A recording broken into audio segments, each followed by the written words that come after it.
doesn't mean in just your last life. It means throughout your evolution that you've lived and experienced that you've been both male and female.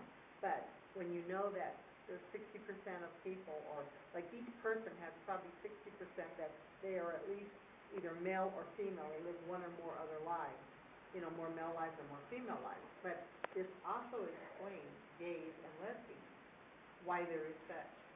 People aren't that way because their mother or father treated them a certain way. It's because they were born that way from their previous lifetime. It's in their energy body, it's in their consciousness, that they're a male and they've had such horrible experiences with females, they want another, or they're more female biased. So they want to be with a man. 9 times out of 10 they've been married back man and woman many lifetimes. They find themselves in the same sex. They're gone back into two men or two women, and they're still attracted to each other because they build up such a polarity shift with each other over many incarnations. They love each other. They can't help it. Are you familiar with Virginia Woolf's book Orlando? No. Because that's the story. She was a man but very cruel to women, and when she woke up into her next incarnation, she came back as a woman. Right. Because it was like a karmic debt. They made a movie of it too, which was really interesting. Wow. And she just kept coming back, different genders, as she was trying to learn these different lessons. Yeah. And it brings it all the way up to like the modern That's just how it works. era. And in So some you would say she was probably, the author was probably tapped into your teachings. She's an old soul. She was at least, was she writing in like the 1800s, I think, or early 1900s? This has been going on forever. And people are all on different levels.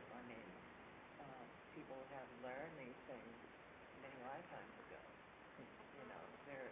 They've grown and they've gone into these teaching centers where they've learned more, and then each time they come back, they have more intelligence in that direction.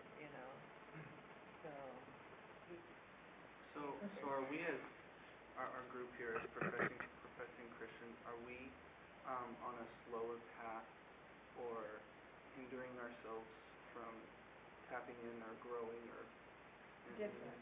It could be. It could be holding you back, and yet again, it might not. It depends on the soul. And my suggestion is that you need to learn everything you can from all directions, and follow your inner self, your own inner self. You have a higher self. We all have a higher self, and some are more developed than others. But it doesn't mean anybody's more or less than others. And it doesn't mean that you're wrong or you're negative or anything. It just means maybe you're a soul, but this is your part of your evolution. See, I've done that millions of years ago to learn of working through my religious lifetime.